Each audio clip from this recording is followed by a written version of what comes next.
বন্ধুরা, আজ আমি আপনাদের এমন এক জায়গায় নিয়ে এসেছি যা প্রথম দেখার কোনো কল্পবিজ্ঞান বা সায়েন্স ফিকশন সিনেমার ভিন গ্রহের ল্যাবরেটরি মনে হতে পারে। চারপাশের বিশাল সব পাইপ, হিসিস শব্দ বের হওয়া গরম ভাপ আর দানবাকৃতির সব মেশিন। এখানে প্রতি মিনিটে টনকে টন কাঁচামাল এসে ঢুকছে আর পেছনের দরজা দিয়ে বের হয়ে আসছে আমাদের দৈনন্দিন জীবনের সবচেয়ে প্রয়োজনীয় এক জিনিস। আপনারা হয়তো ভেবেছেন এখানে প্লাস্টিক বা কোনো বিষাক্ত রাসায়নিক দিয়ে কিছু তৈরি হচ্ছে, কিংবা কোনো খনি থেকে তুলে আনা পাথর গলানো হচ্ছে, কিন্তু একদমই না। এখানেই আজকে সবচেয়ে বড় টুইস্ট। এই যে আমার পেছনের পাহাড়ের মতো স্তূপ করা সবুজ জিনিসগুলো দেখছেন, এগুলো কোনো খনিজ নয়, কোনো কৃত্রিম কেমিক্যালও নয়। এগুলো হলো সাধারণ বাঁশ। হ্যাঁ, ঠিকই শুনছেন, যে বাঁশ দিয়ে আমরা ঘরবাড়ি বানাই বা লাঠি হিসেবে ব্যবহার করি, সেই বাঁশ গ্রাস করে নিচ্ছে এই দানবীয় মেশিনগুলো। কিন্তু কেন? প্লাস্টিকের চেয়েও 100 গুণ পরিবেশ বান্ধব এবং আমাদের লেখার টেবিলের সবচেয়ে খাঁটি সঙ্গী কাগজ আর শপিং ব্যাগ। আর এই শপিং ব্যাগ এবং কাগজ তৈরি হচ্ছে এই বাঁশ থেকে। চলুন দেখি কিভাবে এই শক্ত কেল্লার মতো বাঁশগুলো একদম তুলতুলে নরম কাগজে পরিণত হয়।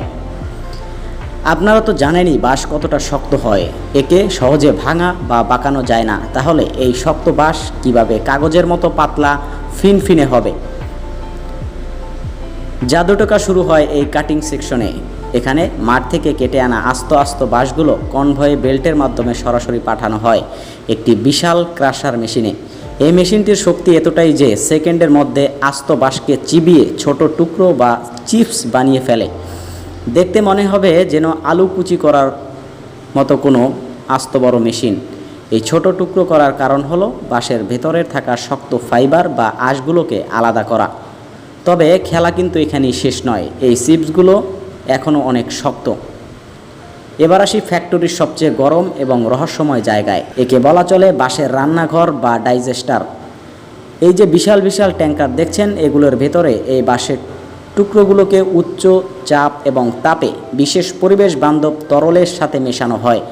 সহজ কথায় বাঁশকে এখানে সেদ্ধ করা হয়।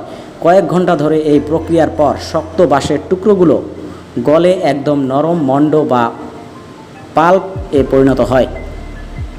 এই মণ্ড দেখতে অনেকটা হালকা বাদামি রঙের কাদার মতো বা ঘন স্যুপের মতো মনে হতে পারে। এরপর এই মণ্ডকে খুব ভালোভাবে ধুয়ে পরিষ্কার করা হয় যাতে বাঁশের লিগনিন বা প্রাকৃতিক আঠা আলাদা হয়ে যায়। শুধু খাঁটি সেলুলোজ ফাইবারটুকুই রেখে দেওয়া হয়। এরপর যদি সাদা কাগজ বানাতে হয় তবে একে ব্লিচ করা হয়, আর যদি ব্রাউন পেপার বা শপিং ব্যাগ বানাতে হয় তবে এই প্রাকৃতিক বাদামি রঙটাই রেখে দেওয়া হয়। এবার শুরু হয় আসল রূপান্তরের শেষ ধাপ। এই তরল মণ্ডটিকে পাঠানো হয় পেপার মেকিং মেশিনে। এই মেশিনটি এক অবিশ্বাস্য প্রকৌশল। মণ্ডটিকে একটি বিশাল জালের মতো বেল্টের ওপর ছড়িয়ে দেওয়া হয় যা খুব দ্রুত ছুটতে পারে। এর ফলে পানি নিচে পড়ে যায় এবং ফাইবারের একটি পাতলা স্তর তৈরি হয়। এরপর গরম রোলারের ওপর দিয়ে যখন এই স্তরটি পার হয় তখন ভেতরের সবটুকু পানি শুকিয়ে যায়।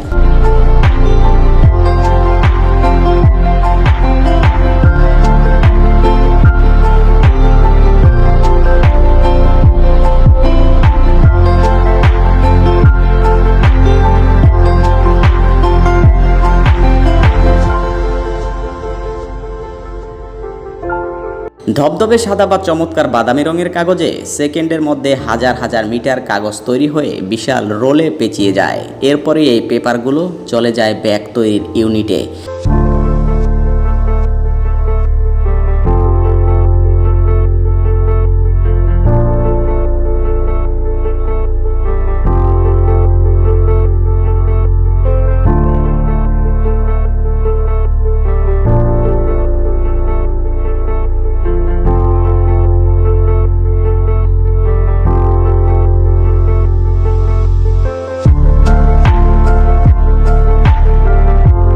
সেখানে স্বয়ংক্রিয় রোবোটিক মেশিন নিখুঁত মাপে কাগজ কাটে, আঠা লাগায়, ভাঁজ করে এবং শপিং ব্যাগে হাতল লাগিয়ে দেয়।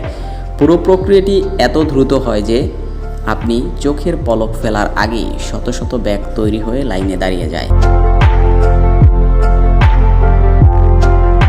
তো বন্ধুরা, যে বাঁশকে আমরা বনের এক সাধারণ উদ্ভিদ মনে করতাম তা বৈজ্ঞানিক উপায়ে প্রক্রিয়াজাত হয়ে আজ আমাদের হাতে পরিবেশ বান্ধব কাগজ আর শপিং ব্যাগ হয়ে ধরা দিয়েছে।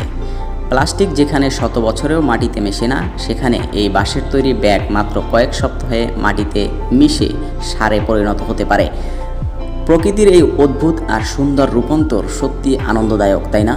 আজকের পর থেকে যখনই কোনো কাগজের ব্যাগ বা খাতা ব্যবহার করবেন, মনে রাখবেন এর পেছনে রয়েছে বনের সেই সবুজ বাঁশের এক দারুণ ও রোমাঞ্চকর যাত্রা। আজকের এই ফ্যাক্টরি ট্যুর আপনাদের কেমন লেগেছে অবশ্যই কমেন্ট করে জানান।